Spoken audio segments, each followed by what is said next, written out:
हमने 6:30 बजे check in करा है और अभी हो रहा है टाइम 8:15। ऑलरेडी अपने होटल चेंज करने का डिसाइड कर लिया।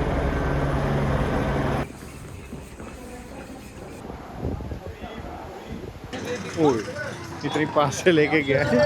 अब तो सोच सोच के डाउट ही हो रहा है कि क्या ये सही किया या नहीं किया हमने। कनाडा रह के आदत नहीं रही इतने लोग देखने की। ओ करना तेरी वीडियो पे गई ओए। अब इससे पहले मैं आपको आगे की वीडियो दिखाऊं, आपको मैं ले चलता हूं थोड़ा फ्लैशबैक में, जब हम दिल्ली लैंड करें और तब हमारे साथ एक्चुअली हुआ क्या। 1-1.5 घंटा लग गया हमें बैग्स की वेट करते करते। तो तब तक रिविका भी बड़े परेशान हो रही थी। छवि को और रिविका को पहले ही सारे सामान के साथ जो वो मैंने लेके उसको भेज दिया बाहर। कज़न्स और भाई मेरा वेट कर रहे थे इसके। तो मैंने कहा कि तुम जाओ और जाके तब तक गाड़ी में बैठो, क्योंकि यहाँ खड़े खड़े क्या करोगे। अब जब 1.5 घंटे बाद जब बैग्स आए फाइनली, तो तब मैंने लास्ट मोमेंट पे अपना बैग चेक कर रहा था, तो मैंने नोटिस किया कि मेरा बैग जो है बेस से जहाँ पे व्हील्स अटैच होते हैं वहाँ से टूटा हुआ था। इस चीज़ की मैंने फिर कंप्लेंट डाली, डीपीआर रिपोर्ट होती है वो फाइल करी। तो उन्होंने कहा कि आपको कॉल आ जाएगा और वो आपसे मतलब डिटेल्स वगैरह लेंगे। अब वहाँ पे 2-3 दिन हो गए कोई कॉल तो आया नहीं। तो फिर मैंने इनको कॉल किया, तब भी मेरे को कोई रिप्लाई नहीं आया, क्योंकि जो नंबर इन्होंने दिया वो नंबर बस रिंग होता था और कोई उठाता तो था नहीं। तो इससे फ्रस्ट्रेट हो गया। फिर मैंने कतर को ईमेल डाली, तो उनका ईमेल पे रिप्लाई आया कि फ़ाइल क्रिएट हो गई है, ये आपका फ़ाइल रेफरेंस नंबर है। जब मैंने उनको कंप्लेंट डाली और उसके बाद उनका आया कि ये नंबर से आपको कॉल आएगा, तो वहाँ से 1-2 दिन बाद मेरे को कॉल आया। उन्होंने कहा कि सर मैं आपका बैग लेने आ रहा हूँ, हम जाके इसको मतलब देखेंगे कि कितना डैमेज है और उस हिसाब से हम आपको बताएंगे। तो वो बंदा आया, उसने फ़ोटो वोटो खींची और बैग भी ले गया। इसके बाद वेट करता रहा मैं हफ़्ता 10 दिन के बाद बस उनका एक मेल आया कि ये हमारा सेटलमेंट अमाउंट है। सेटलमेंट अमाउंट क्या दिया था उन्होंने, 27 USD, जो कि अराउंड 2300 या 2400 रुपये कुछ बनते थे। ये फिरौती के पैसे की मैयत का चंदा है। उसके अगेंस्ट मैंने काउंटर किया कि भाई मेरा बैग इतना अच्छा था और इतना स्टडी बैग था, फिर भी आपने तोड़ दिया, तो मेरे को नया लेना पड़ेगा। तो नया तो अराउंड 5-6 हज़ार से कम तो आएगा नहीं। बट उनका यही था कि आपने कोई हमें परचेज़ का प्रूफ नहीं दिया। अब वहाँ पे मेरे पास गलती ये हुई कि मैंने जब डीपीआर रिपोर्ट फाइल करी एयरपोर्ट पे, तो मैंने ऑनेस्टी में जाके मैंने लिख दिया भाई 5,000 का बैग था, 5 या 5,500 का, क्योंकि तब मैंने किसी के साथ जाके ना आर्मी कैंटीन से लिया था। अब उस बेस पे उन्होंने डेप्रिसिएशन लगा के और 2020 में मैंने लिया था वो बैग। अब उस केस में फिर उन्होंने मेरे को कोई काउंटर ऑफ़र किया नहीं, क्योंकि वो कह रहे कि आपके पास रिसीट तो है नहीं। आप अगर कभी भी आपके साथ ऐसा कुछ होता है, इंटरनेशनल आप ट्रैवल कर रहे हो और आपने किया है और आपका बैग मतलब 3-4 साल पुराना है और आपके पास रिसीट नहीं है, तो ध्यान रखना जो आपने अमाउंट पे किया है उससे 3-4 हज़ार ऊपर करके ही बोलना, क्योंकि ये डेप्रिसिएशन लगाएंगे और उसके बाद सुनते ये हैं नहीं किसी की, बस फाइनल ऑफ़र दे देते हैं। चलो आगे चलते हैं।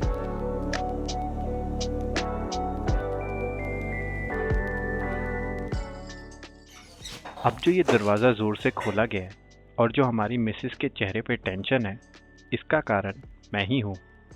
तो हुआ यूँ कि हमारी ट्रेन थी शाम को 7 बजे की और 3 बजे तक कुछ पैकिंग हुई नहीं थी। इतने में आ गई मेरे को नींद और मैं सो गया 1.5 घंटे के लिए। इस बीच ना तो रिविका ने खुद खाया, ना छवि को कुछ खाने दिया और ऊपर से परेशान अलग किया। और जब तक मैं उठा तब तक कुछ पैकिंग हुई नहीं थी। अब टाइम हो गया था शाम के 5 और क्या पैकिंग करें और कैसे पैकिंग करें ये समझ नहीं आ रहा था। 6 बजे की हमारी कैब बुक थी। अंश नहीं खाती ना, रहने दे इसको, सोने दे। उन्हें कुछ खाना खुना है नहीं, उसको बस माँ चाहिए। मैं इसको पकड़ूँ या ये करूँ फिर? ब्लॉगिंग हो रही है, इसमें तो खा ले। इसको अंश को दे दे, उसको भी चेंज करने दे। नो या 3 दिन के लिए जाना है और इतना सारा सामान एक टैची में पैक करके लेके जाना पड़ेगा इसके लिए। जब तक ये मैडम अपनी नींद पूरी कर रही थी, मैंने सोचा ज़रा मिसेस का हाथ ही बटाया जाए और मैंने सारी बॉटल्स क्लीन करके स्टरलाइज पे लगा दी। लास्ट मोमेंट पे डिसाइड किया है कि हम थोड़ा बड़ा वाला बैग लेके जाएंगे, क्योंकि दोनों बैग हमारे इस बैग में, ये छोटा थोड़ा बैग था, मीडियम साइज़ बैग है, दोनों साइड भर चुकी है। अब उसमें और ऐड करने का कुछ भी नहीं है। क्या हुआ? सारा दिन करते करते भी मेरा रह जाता ना। मैंने बाल अपने ठीक कर रहे थे ना, मैंने वो किए। कान मेरे अभी खाली हैं। बस नन्नू खा ले, नन्नू कुछ पी ले, बाकी मेरे को कुछ नहीं हो रहा है। इसका कुछ रहना नहीं चाहिए, मेरा कुछ रह जाए, मेरे को कोई टेंशन नहीं होती अपनी। वो बैग भी बंद कर। किससे बैग है? इस साइड से करेगा? हाय, इस साइड से करेगा? अरे वाह, चेक करो भाई। चेक क्या होता है? 0 स्लो क्लैप्स। ये रहा मेरा। मिल गया ना, मैंने बोला ना होटल में देख लियो, रखा होगा तो हो गई। नहीं, पहले मैंने उसमें रखा यार, मैं टच में रखा। उसकी ना प्रॉपर वो सुबह मार्केट भी 1 रुपया खुला है। 1 मिनट हाँ तो देख ऊपर के खबर और भी है खुलने। चलो बाय बाय। ओए जहाँ क्या ऑफर लगने लगा था इसका। चलो ठीक है, बाय बाय। बाय दीदी, बाय बाय।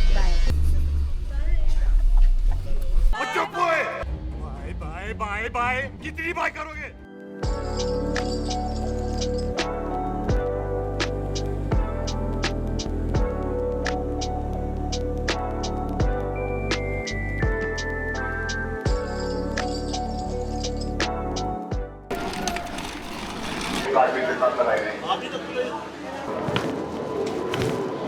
हाँ जी,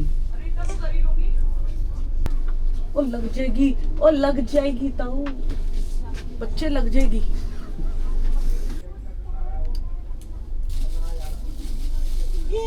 तो ट्रेन में बैठ गए हैं, ट्रेन चल पड़ी है।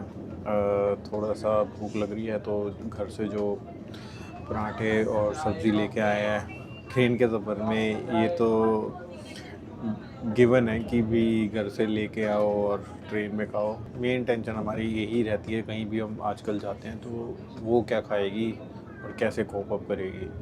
टीथ इसका थोड़ा सा निकला है तो थोड़ा सा इसको रिलीफ है, बट स्टिल अभी भी एक टीथ और इसका भी आ रहा है, तो उस चक्कर में भी थोड़ी सी इरिटेट होती है। बाकी एक चीज़ मैंने बड़ी वो स्ट्रेंज लगी और थोड़ा सा कॉर्न टाइप भी है कि कुली होते हैं। अब हमने उससे पूछा पहले कि भाई, क्योंकि हमारे पास एक बड़ा अटैची था और एक छोटा अटैची, और उसका हमने पूछा कि भाई क्या लेगा, तो सीधा सीधा वो बोलते कि 1000 रुपये का भी नेगोशिएट करके उसको 400 पे किया।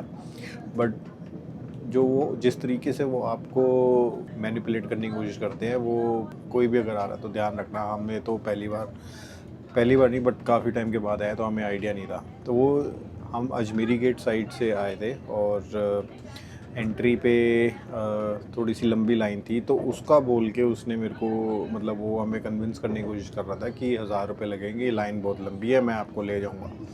बट जब कर आगे हमने उसको 400 पे सेटल किया, तो वो हमें मेन जो एंट्री है अजमेरी गेट साइड से, उसके अगर आप थोड़ा सा लेफ़्ट में जाओ, आगे जाके एक गेट नंबर 7 आता है, वो पूरा खाली है, और वहाँ पे भी आप अपना बैग चेक इन करा सकते हो। तो अगर हमें वो पता होता तो हम उससे और थोड़ा नेगोशिएट कर लेते, बट वो चीज़ हमें नहीं पता थी। बट ओवरऑल तो अभी तक तो ठीक है सफ़र। टाइम हो गया है रात के 12:15, सुबह 6 बजे के अराउंड पहुंचेगी ट्रेन, तो अब टाइम है थोड़ा सा नींद पूरी करने का। रेविका सो गई है। अगेन आज भी उसने कुछ नहीं खाया, तो बस यही टेंशन रहती है 24 घंटे की, ये क्या खाएगा, एक बच्चा कुछ खा ले। टीथिंग के चक्कर में ना इसकी सारी डाइट की ऐसी तैसी हो गई है। होपफुली आगे के दिन अच्छे हो। कल की रिपोर्ट सुबह उठ के देते हैं, और गुड नाइट।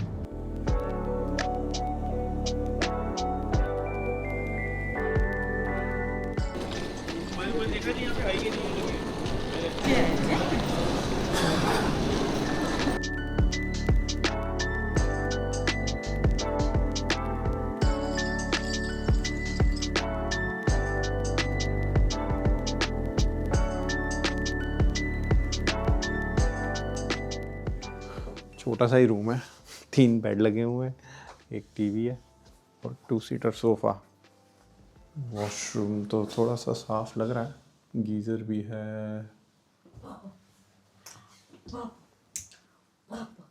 हमने चेक इन करा है काम कर जा नहीं रहा आपका 6:30 बजे।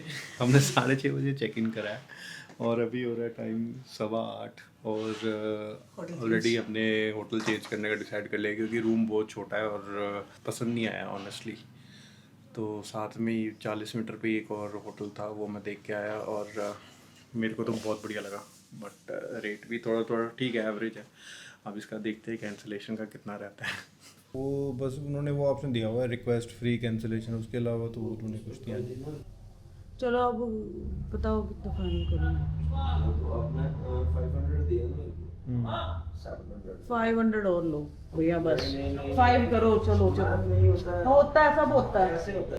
अब एक दिन का तो आपको मुझे इसका देना ही देना है। हाँ भैया 500 लो, खत्म करो। आप मत करो ऐसे यार, तो वेबसाइट पे इतनी अच्छी अच्छी पिक्चर्स नहीं होनी चाहिए ना कि बंदे को लगे कि ओ वाओ। हाँ मेरे को तो पहले यही लगा था ना कि हमें तो भाई उसमें ये तो तो एकदम mislead है ना खुला भैया। खुला लगता है कमरा, पर है नहीं उसमें तो वो रूम मैंने आपको ऊपर वो मैंने देखा, बट वो भी उस हिसाब से खुला नहीं लगा मेरे को वो जितना मेरे- फोटो के हिसाब से जो डला हुआ है। नहीं लग आप रही ना उन तभी भैया तो। से एक बार बात कर लो, अगर वो कुछ करते तो मेरी बात करा दो, नहीं तो हाँ, तो फिर आप ही हमें तो हैंडल फिर करो, आपको आप ही तो पता ही मेरा, है। तो फिर आपसे क्या ही वो करना। चेक इन तो क्या ही बोले, मतलब 2 घंटे से भी कम ही टाइम हुआ है, इतना तो हुआ भी नहीं, हमने यूज़ भी नहीं करा। चलो ठीक है भैया, थैंक यू। कर दे। दूसरे होटल में रूम ले लिया है और हमारा रूम है 303 और आपको रूम का टूर दे देता हूँ। ये वॉशरूम, गीज़र, शावर, टॉयलेट सब अच्छा है, टॉयलेट पेपर भी है, वेरी गुड। ये हो गया बेड, मेरा टीवी भी अच्छा है, साइज़ छोटा ठीक है, कमरे के हिसाब से केटल वगैरह सब कुछ है, ग्लासेस हैं। ये हो गया कबर्ड छोटी सी, एसी भी है, व्यू कुछ खास नहीं है यहाँ पे।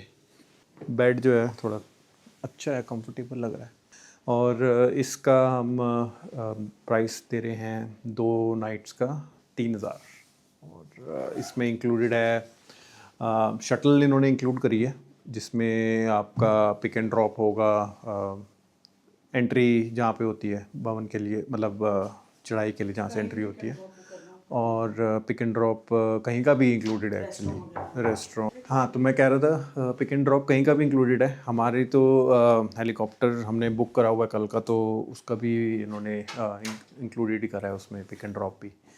और रेस्टोरेंट इन होटल है ही जो कि ऑलरेडी ओपन है। अब क्योंकि हमारी हेलीकॉप्टर की बुकिंग अगले दिन की थी, तो हमने सोचा क्यों ना आज का दिन लोकल मार्केट एक्सप्लोर करी जाए, और हम निकल पड़े।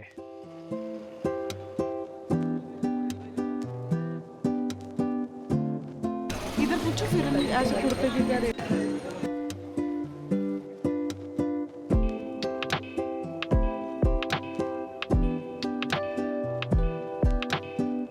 भैया किस रेंज के है ये वाले कुर्ते? 850 मैम। ओए इतनी पास से लेके गया है। ये दे दो मेरे को, ये दे दो मेरे को। आप ये कैमरा रख लो, कैमरा रख लो ना, ये लो। अच्छा ये ले लो। छोड़ ही नहीं दिया, ये पकड़ के बैठ गई है, धोखे से लेना इसका तो सब कुछ ही लेना, पड़ेगा। जहाँ रुक रही है वहाँ पे। और सूटों के जैसे वो फर्स्ट वाला है, उसको वधी तो सूट ही लाने ने। गरम भी है या नहीं? हम पपड़ खाएंगे। हालत देख लो हमारे बच्चे की जरा, ऐसा लग रहा है इसको बाल से पकड़ के किसी ने पुट्टा पुट्टा है। पुट्टे हवाले इसके। अब घूमते घूमते लगी भूख, तो किसी ने बताया मनोरंजन ढाबा फेमस है, तो हम पहुंच गए खाने, जहां हमने ऑर्डर किया पराठा, राजमा, छाछ और चावल। और जहां तक रही स्वाद की बात, खाना ओके ओके था। रात का 1:30 बज रहा है और हम सोए कितने बजे से? 10:30। थोड़ा सा इसको लग रहा है कोल्ड है। कल सुबह सुबह अर्ली मॉर्निंग हमारा हेलीकॉप्टर है। उतारता है तो फिर वेरी गुड। चलो नेक वार्मर पहनेंगे। माता रानी आपको एकदम फिट कर देगी दोबारा, ठीक है।